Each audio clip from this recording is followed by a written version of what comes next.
on today's primetime local news. A local Chinese restaurant says there's still a bit of fear from residents about the coronavirus, but so far the customers have shown support.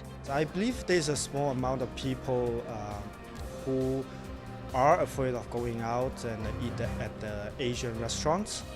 School sanctions started today in Saskatchewan, canceling all extracurricular activities.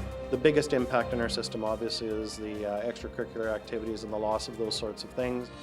And first responders and tow trucks were out on Highway 16 promoting roadside safety with their Slow Down and Move Over campaign. Plus, today some residents celebrated becoming Canadians at a citizenship ceremony in the border city.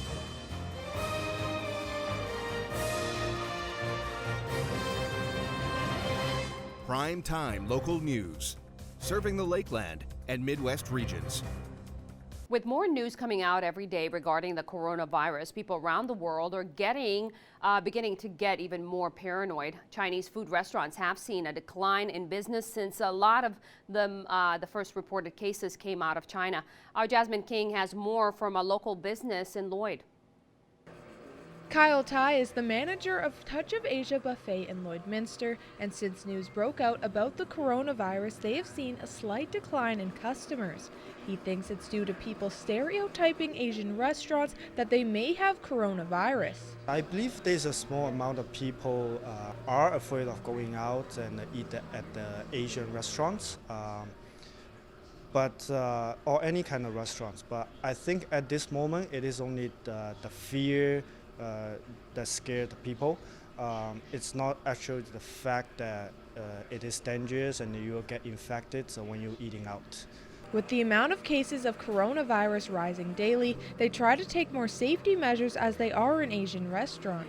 Ask customers to wash hands or use hand sanitizer at the entrance of the restaurant. We would use bleach water to clean all the tables and chairs. Same thing to the staff, we ask them to wash hands more frequently. Just everything we can do, disinfect all the kitchen equipment. Even with the coronavirus pandemic, this doesn't stop their regular customers who come from out of town to eat their food. Choose your place where you want to go eat. We've eaten here a lot. We eat here a lot. But you know, it's not only where you go to eat and what number one, take care of yourself prior to even any virus. Keep your immune system up. Even with the slight decline of customers, Tai still sees a lot of people come into the restaurant, and he wants to make sure that his staff and the public maintain cleanliness. Being like a Chinese restaurants, we take extra precaution compared to some different other restaurants because everybody is watching us, right? And we realize how serious it can be because we heard about this from the family or friends in China. Jasmine King, Primetime Local News. As the Saskatchewan Teachers Federation and the province of Saskatchewan continues to work on a new collective agreement, teacher sanctions kicked in today. Our Jace Mackey has reaction from LPSD. Starting this morning, the teacher's sanction came into effect, meaning teachers will only be coming to school 15 minutes before classes and leaving 15 minutes after. Teachers will not be providing any voluntary or extracurricular services. We've organized some supervision and those sorts of things so that parents can continue to attend schools and pick their children up at the same times. The biggest impact in our system obviously is the extracurricular activities and the loss of those sorts of things, and as you may have heard, the cancellation of the Saskatchewan Basketball Championships hoopla. Those are the things, and certainly we're sad about that, but this is part of a provincial process around negotiating compensation and working conditions that we understand our teachers have to observe that process. The STF held a vote earlier this week with just over 90% of teachers voting in favor of the sanctions. And with over 95% voter turnout, the Federation says the results demonstrate the teachers' resolve and commitment to ensure students have access to the supports they need, while the government of Saskatchewan hopes they can reach a deal sooner than later. We have put to date an offer in front of our educators that we feel is a fair offer. It's an offer, if it was accepted, would result in our Saskatchewan teachers being 5% above the Western Canadian average. We feel that is a very strong offer. The sanctions are impacting schools across Saskatchewan, including here in Lloydminster, and LPSD are making changes that they hope will only be temporary. What we've done right now is organize a short-term solution to an issue that we've fallen into. This isn't sustainable for the long term. Eventually there may have to be some other things that we look at as an organization to ensure that we can continue to move forward. Obviously the first filter on everything is safety and security of our students, and we'll continue to make that a primary filter, but there's other things that folks have to do during those times, and the sustainability of this won't be something we can do for the long term. For Primetime Local News, I'm Jace Mackey. Workers in the emergency services industry hosted their public awareness campaign off of Highway 16 late last night. Our Shelby Clark has more on that story.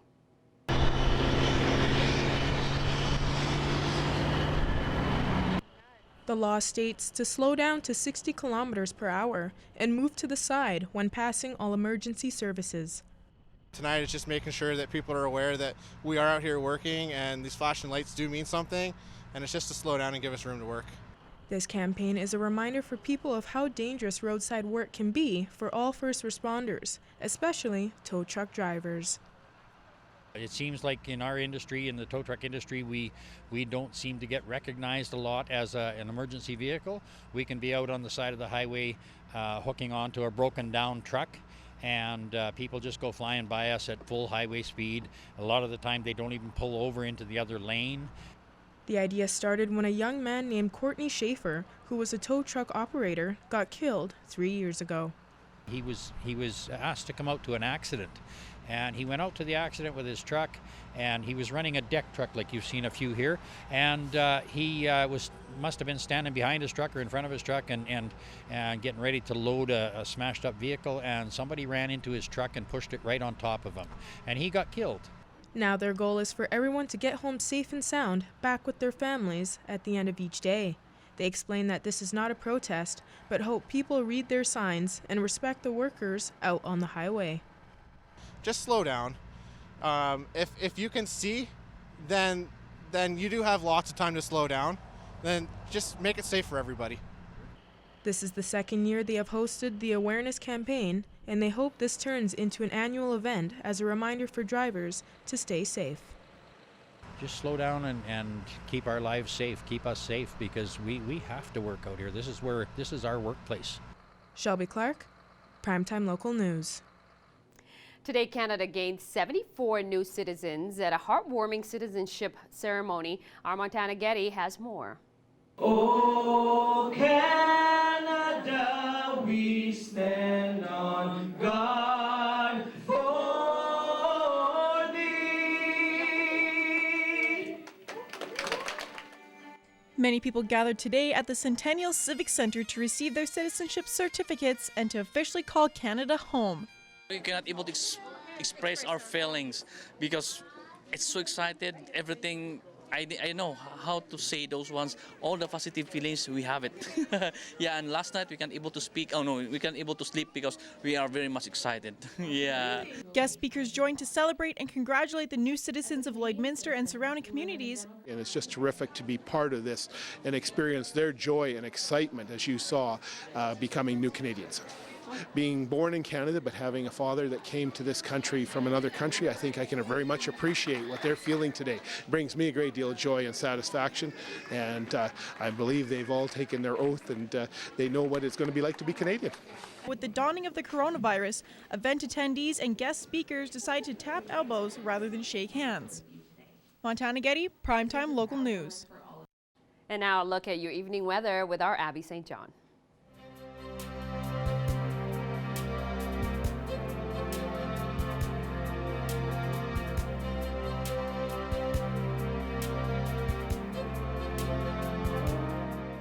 It's currently -7 here, partially cloudy skies, just a little bit of sun as we're heading into the evening. Winds coming out of the north-northwest at 22 kilometers per hour, making it feel closer to -15 with that wind chill. Across Alberta, -7 also out in Cold Lake and Athabasca, -6 out in Edmonton, -4 in Red Deer and Rocky Mountain House, -9 in Edson, -10 in Whitecourt, and -5 out in Jasper. And on the Saskatchewan side, -8 in Meadow Lake and Prince Albert, -9 in Melfort, and -7 in Saskatoon and out in North Battleford. Overnight in North Battleford, the temperature will drop significantly to -21, and that wind will be coming out of the northwest at 13 kilometers per hour, and then picking up to 11 kilometers per hour tomorrow, coming in from the northwest. They have a daytime high of -15 and about a 60% chance of some snow tomorrow. In Cold Lake overnight, the temperature will drop to -21, winds coming out of the northwest at 11 kilometers per hour, picking up to 15 kilometers per hour tomorrow with a daytime high of -14. Here in Lloydminster overnight, we have a 60% chance of seeing some snowfall tonight overnight. Temperature dropping to -21, winds coming out of the northwest at 15 kilometers per hour and remaining that way tomorrow. There's a daytime high of -15 and a 60% chance of some snowfall tomorrow afternoon. And the wind chill will make it feel closer to -28 with a low of -22. And then on Saturday to start your weekend off, it'll be a high of -13, which will feel closer to -20 with a low of -20 and a 67% chance of snow. And then on Sunday, a high of -12, which will feel closer to -26 and a low of -19. That is a look at your 3-day forecast. We'll have more news coming up after the break.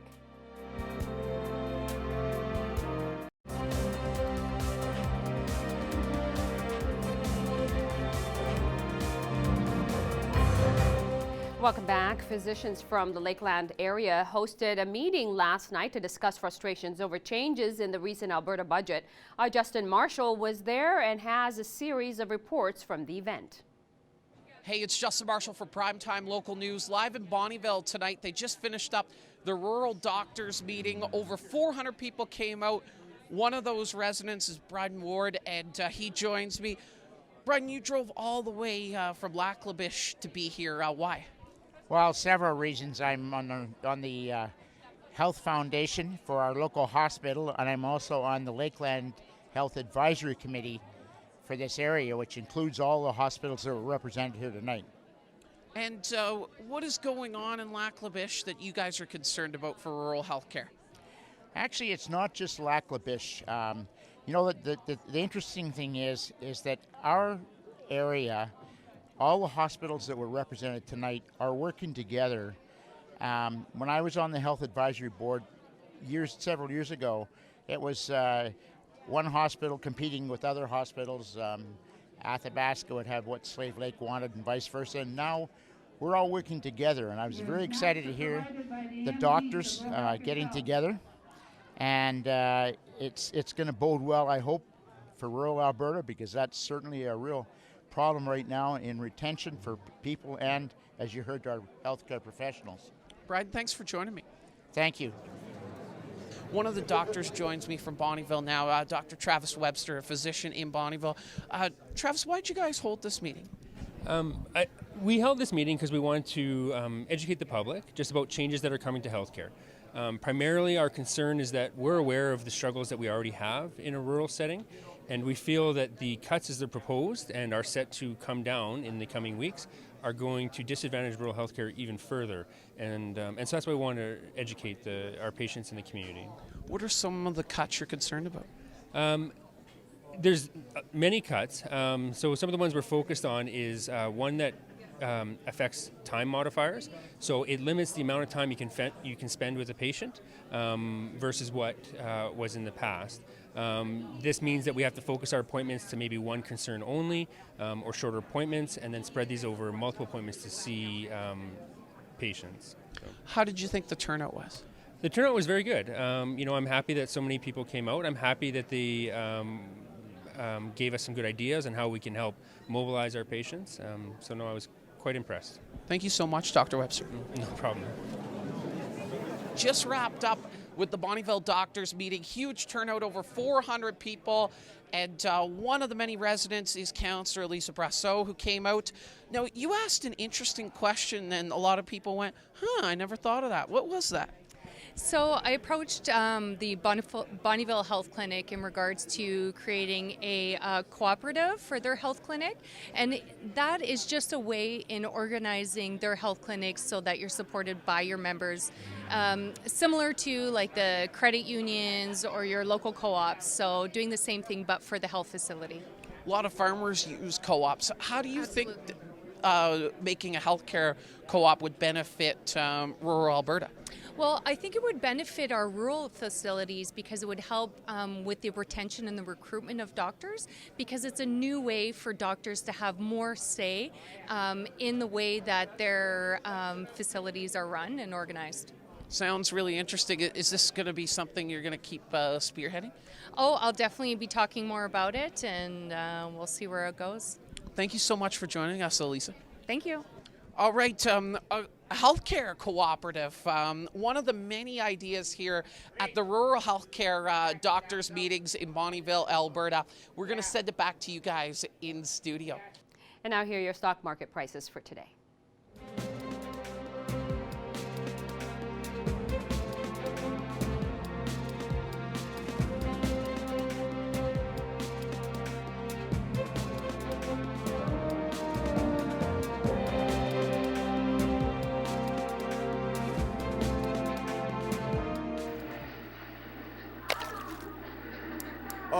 First General Services. When you require prompt emergency service, the first F word that should come to your mind should be First General Services.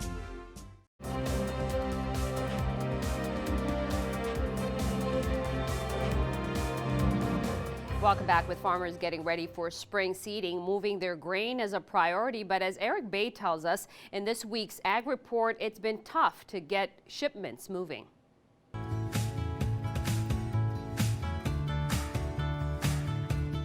The coronavirus pandemic has unsettled markets in different industries, including agriculture, making it hard for producers to decide when to market their crops. That's a really unknown thing. We don't know what's going to happen there. We're seeing that progress rapidly in all fronts. Shipments are already backed up from rail blockades around the country, posing an issue for farmers trying to move their crops on time. Producers are starting to think about spring, and so that means they want to move any grain, or they've got payments coming up in the spring or summer. They'd like to get that product moved now, and it potentially moves delivery back a month. Delayed shipments cost producers more than just money. The bigger cost to farmers is sometimes a loss in your reputation in the international marketplace. We hear that from our customers when we visit them in the world, that it's a concern of theirs, and you can imagine. The longer the coronavirus situation goes, the less predictable markets become, meaning farmers will be keeping a close eye on the situation. Eric Bay, Primetime Local News. This Ag Report is brought to you by the Lloydminster Co-op Agro Center. Depend on them for product, tools, and expert advice. Shop at your local Lloyd Co-op Agro Center with branch locations in Lashburn and Neilburg. And now here are your agriculture prices for today.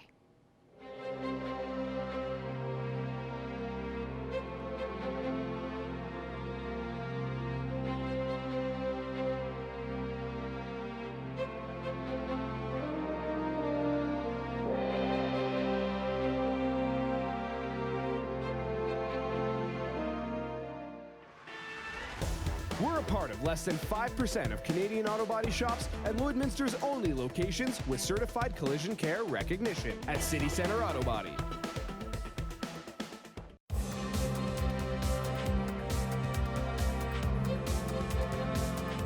Now in the local sports world, one Lloydminster football player is making strides. Matthew Morin has committed to Carleton University, where he'll be playing for the Ravens.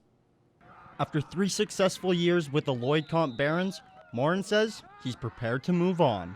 I was actually really excited. First starting football, I never thought that I'd make it this far. So definitely coming this far was it was a new feeling every day, getting a call from a lot of schools. Former head coach and now head of football New Brunswick, Aaron Harper, has helped Morin reach these goals. My head coach, actually, Aaron Harper, got first in contact with him back in grade 11, and that was when I left for the U17 Team Alberta down into Hawaii. They came into first contact there. They didn't come into contact with me just yet because they wanted to see how far I could progress for football-wise, and then U18 started to come along, and then I got calls from teams like them, Western, Queens, and all like that. To add to Morin's career at Lloyd Comp, he's also had other experience and chances to be noticed. Morin has been a part of the Team Alberta program since U16s and recently was part of the Team Canada team who traveled down to Texas. It really shows you the competition that, the United States brings to the table and all of the youth sports teams that Canada has brings to the table. While Morin has found success at the high school level, he knows there are different things he needs to improve on before heading to university. I'd definitely get bigger. Definitely gain some weights because there are some bigger players there. So that's my main focus at the moment. The 5'9", 170-pound Morin heads to Ottawa in August. Evan Kenny, Primetime Local Sports. Now we'll go over to our Abby St. John with a look at your evening weather.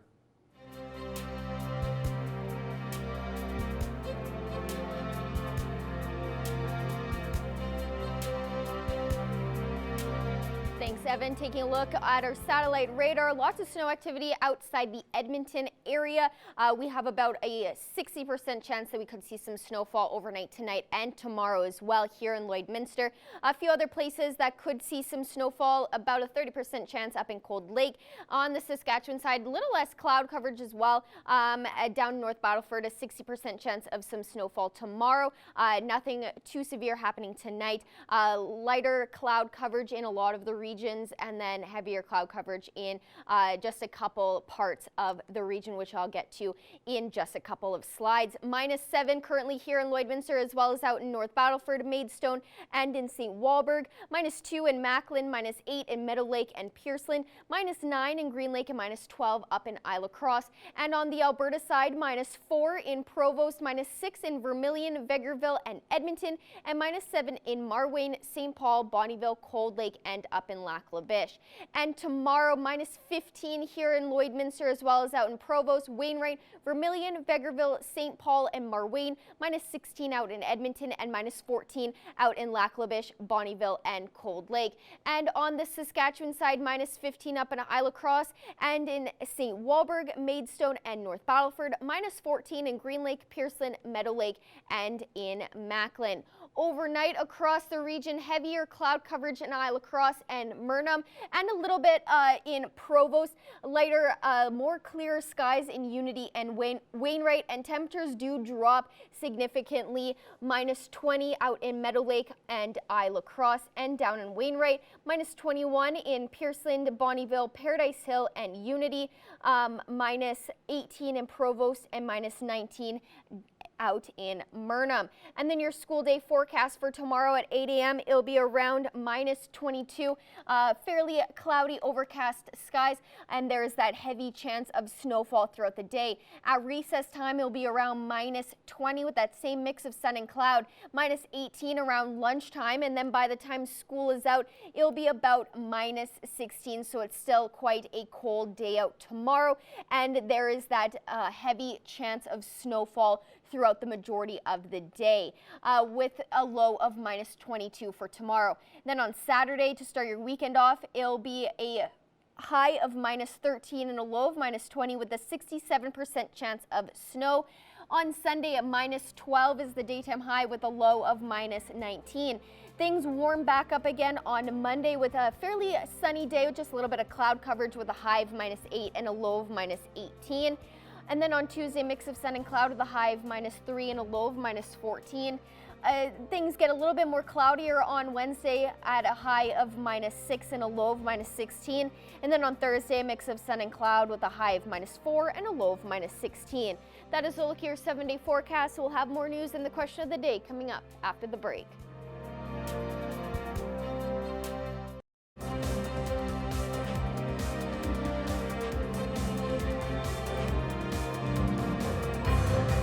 Welcome back. Lloyd Lanes has played a major part in the community since opening 2 years ago. Arcana Chan has more in this week's BioClean Business Bio. For years, the border city has gone without a bowling alley until the McDonald family 2 years ago decided to change that, creating Lloyd Lanes, bringing a popular activity back to Lloydminster. Our son used to bowl in the old alley, and he worked there as well. And when it shut down, we went 3 years without a bowling alley, and so we knew that it was something that was needed. We knew that there was a lot of people that used it, so we just kind of looked into it and got one going. Right out of the gate, the public immediately took interest in Lloyd Lanes. The initial planning took over 2 years prior to opening in March of 2018. The alley had some challenges before and after they opened their doors to the public. We had to get rezoned out here to be able to have a recreational center. You know, with the weather and the lanes and everything getting installed, there's always hiccups. And once we opened, it was just the understanding of how you're going to get it to work. You know, like how you have people coming in hour to hour. How do you clean the tables? How do you get the next group out? How do you keep track of that? You know, payroll, staff, everything. It was a huge learning curve. They offer a variety of leagues for different ages and skill levels while finally bringing in their 10-pin bowling. But being able to be a big part of the community is something they really enjoy. We have gotten to know so many people. We work very closely with the Special Olympics. During the week, we have Bee Fisher 3 days a week in the afternoons that come and rent lanes. And so building those relationships is amazing. The seniors, we have really good relationships with them as well.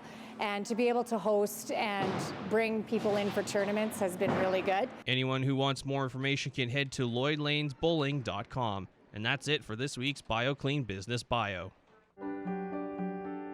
Homes are for everyone. Your home is your sanctuary, your oasis, your safe place. Let our family take care of yours while you get back to your life.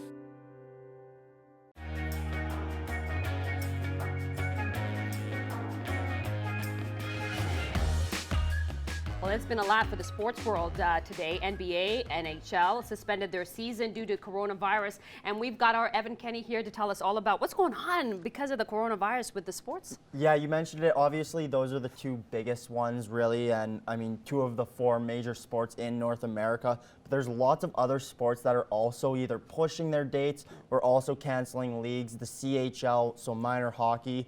As well as the MLB is pushing their spring training, so they canceled that for now, and it's more of a when will the season start for them, as well as lots of international tournaments are also cutting this down. And for the NBA, it really starts off with Rudy Gobert and Donovan Mitchell actually getting the coronavirus, so for them stopping that, and then lots of NHL teams sort of share those dressing rooms or different arenas like that. So it's really just been a snowball effect there. Yeah, huge. And I think it's important for people that are athletes playing to kind of cancel that because they take it to their parents, their families and stuff like that, and then spread it. So I really like the fact that they're taking this initiative and pushing that, right? For sure. And it's even, they've been spreading to different places. You know, things like the NFL draft coming up could affect tons of people. Yeah, it's going to be interesting, not just with that, because they also have spring training camps coming up, and a lot of teams do too. But what's really going to be interesting is how the Olympics are going to go this year. We haven't heard too much about, you know, if they're planning on postponing or whatever. We haven't really heard much on it. So it's going to be interesting to see what happens with that because, you know, the Olympics only come around every 4 years for this year being in Tokyo. So it's going to be interesting. I think people are going to want to know what's going to happen because the Olympics are huge for these March countries. Madness also, and also Junos were canceled. That's awesome. I think it's important to do that to take everybody and, you know, be safe in that sense. But let's switch topics right now to pets. Thanks for sending your pet pics for a chance to win a gift card from the Pet Pad.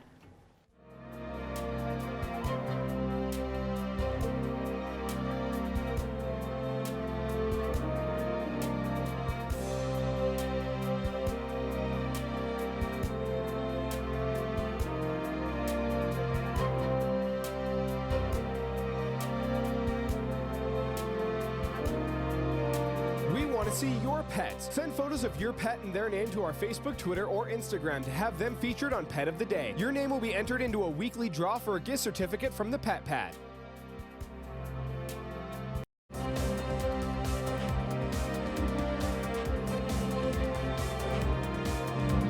We're happy to have Brian Armstrong and Stephanie Dobson back with us. Thank you guys for joining us. You're becoming regulars on the show and we really do appreciate it. Thank you. Thank you for having us. Stephanie, we're going to start with you this time. We're always talking about the legal clinic and also about the information night. So we're going to talk about March. Let's talk about, first of all, what's planned for March.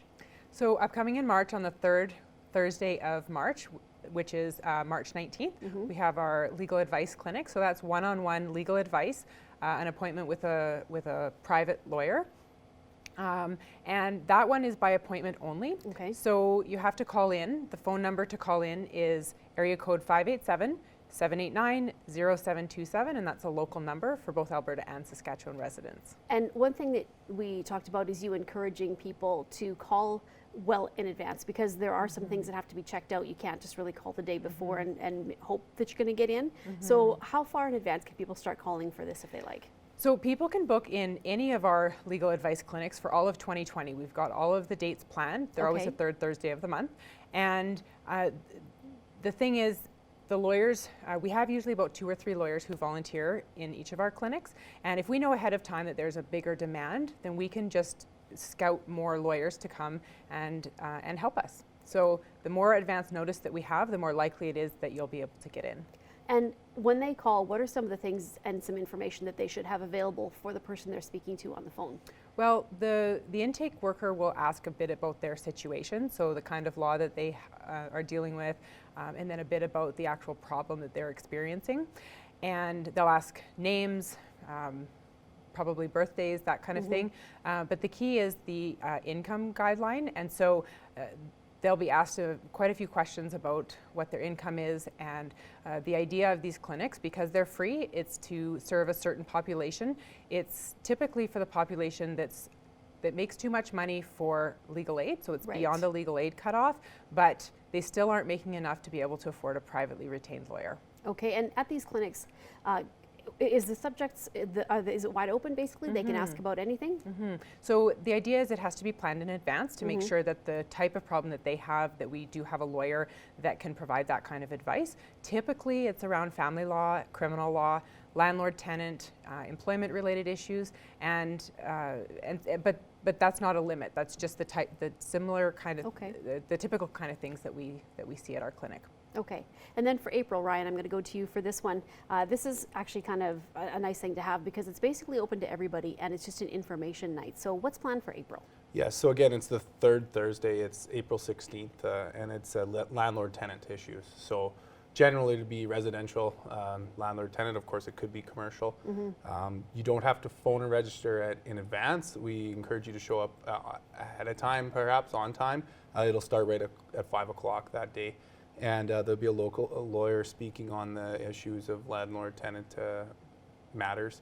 And there'll be an ability to ask some questions, but generally the lawyer's got a presentation set up, and so it's not specifically tailored individually. It's more generic in terms of the questions that are being asked and answered. Can this also be used for a platform for people if they don't know who to go to for a lawyer, and maybe this is some way that, yeah, we have an issue, we kind of want to feel it out, and then we attend this and can find out who we even contact to get things started? Yeah, that's a good point. Actually, it would be a good way if someone thought that they had an issue and perhaps were too tentative to call someone or didn't know who they should call around. Local bar is usually pretty good that way, but certainly the presenter would be able to point them in the right direction, or at least let them know whether they had an issue, and they could choose whether they want to explore that further or not. Okay, and we're having a change of venue for this too. You're going to be going to a different location for this event. Yes, we are. So our first 3 clinics this year, January, February, March, are in the Community Services building. The City Lloyd's decommissioning that building in the middle of this year. And so we are very proud to announce that we are partnered with Lloydminster Public School Division, and we will be having our clinics from April forward at the Lloydminster Public School Division head office. Okay, and Stephanie, I'll just go back to you. In regards to both the clinic and also to the seminar, why is it so important that, I mean, you guys have busy lives and busy jobs as it is. Why is it still important that you get involved with these community events? Well, this has been building for about 4 or 5 years now, and the results that we've seen from it, from helping community members, has just been amazing. And especially with the downturn in the economy, it's really important to us to make sure that there are legal services available. We are finding more and more that people aren't able to afford the services, and we want to make sure that we can do our part to give back. And we're thrilled to be sort of organizing, to be the key organizers to it.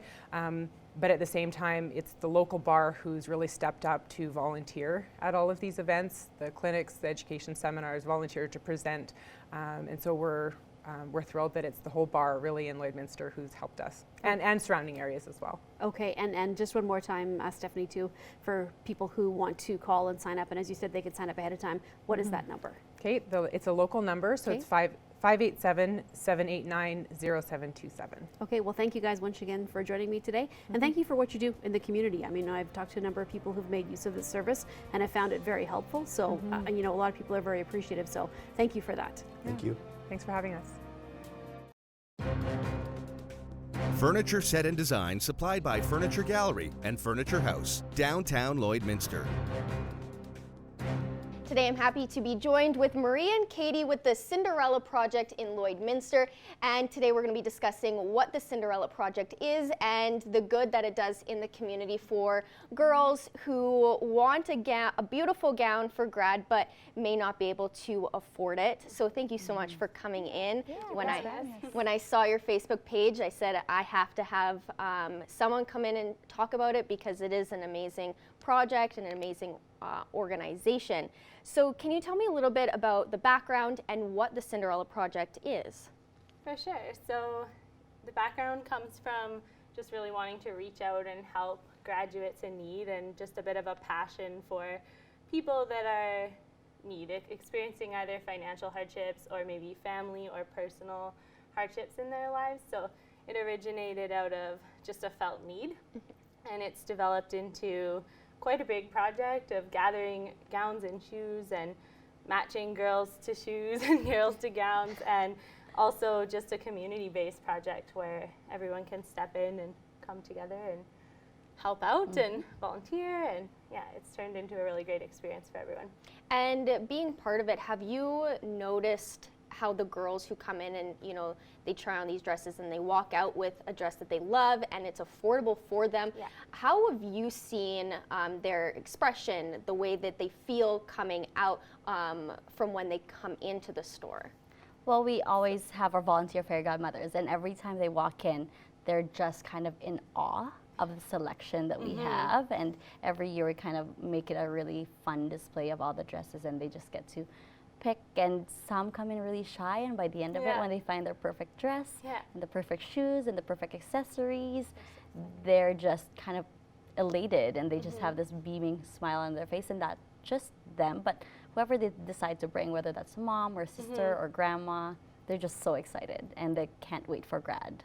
Yeah, exactly. I think that speaks to it, is just turning from kind of almost dreading, or it has to be something that they just have to do, into just an excitement for grad, and yeah, coming in being a little bit nervous and shy, like Maria said, to just having confidence. And I think that's a big part of why we do our project, because it's not just about glamour, because I know it's hard right now to think that all this glamour and makeup and everything matters, but it's so much more than that, because it's the confidence and just building that up in them so that they can go out in their next step and take on their next bit of life, and it's just giving them a bit of a boost, and yeah, we get to see that firsthand when they get excited for grad. So now, on top of the dresses, you also do swag bags filled with makeup and hair supplies. Can you tell me a little bit about those bags and what that adds to the dresses as well? So when they walk in, you know, we do the process of, you know, picking their dresses and picking the shoes, and by the end of it, it's kind of almost like a little bit of a surprise, because they don't expect to get more stuff too. So, and then when they open it, it's like there's mascaras and lipsticks and lip liners and sometimes face masks and little things to just kind of make their grad day extra special, and even those things that, you know, they can use right away as well, and just kind of, you know, just add a little bit of a sparkle to the experience.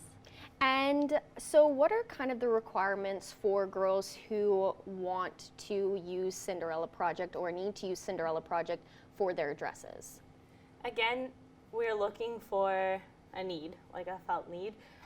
We're pretty open about being accepting. So right now we're working with the school counselors. They have the application forms in our local schools. So we're trusting that that referral is someone who is in need, and if it's by relationship, that's all right too.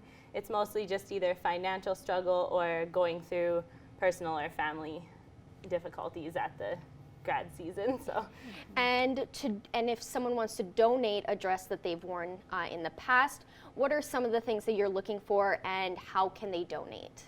So we have 3 drop-off places that they can donate at. So one would be the Olive Tree, another one would be at Musgrave Agencies, and the other one would be at Synergy. Basically, we're looking for grad gowns. Usually, we would prefer it. I know that some people have asked before bridesmaids dresses would do, but we have, I think, hundreds of bridesmaids dresses at this point. So grad gowns would be really appreciated. Yes.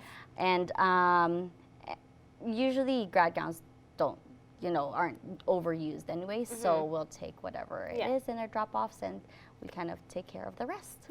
And just really quickly before we wrap up, you are only accepting applications for buying the dresses and donating the dresses on or before March 31st, correct? Yeah.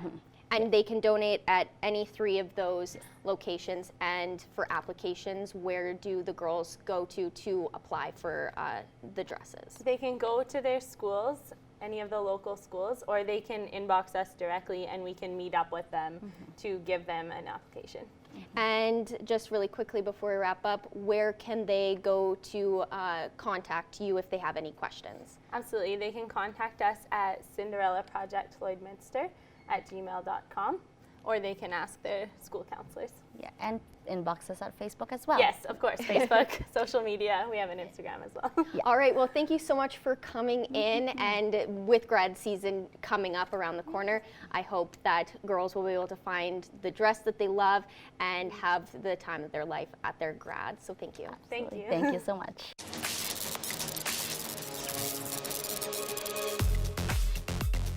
Only one person has ever prescribed a spoonful of sugar to help the medicine go down, and you've got a chance to see that song come to life and so many great characters on stage at the Vic Juba Community Theatre when Mary Poppins Jr. takes over.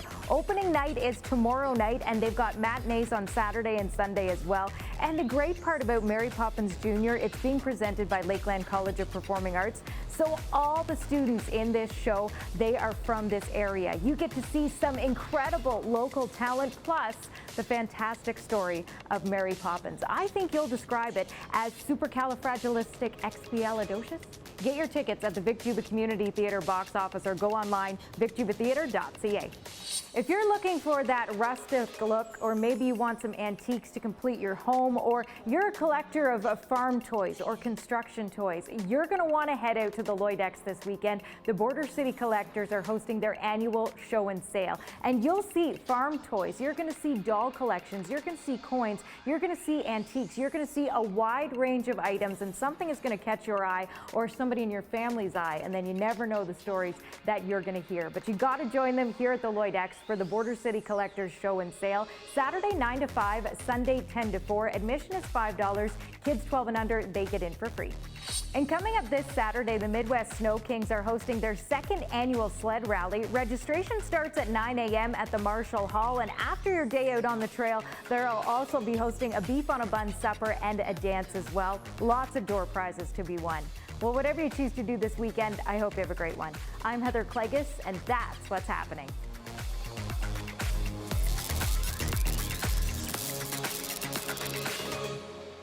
I'm still blown away by the sports and the fact that they're canceling or suspending stuff because of the coronavirus. Evan, what's going on? Yeah, I mean, I'm not too sure myself. I'm really interested to see if the NHL and the NBA will come back for playoffs, or what they'll do to finish off the season. Yeah. So I guess only time will tell. Hopefully they have something in place, but who knows? Oh, man.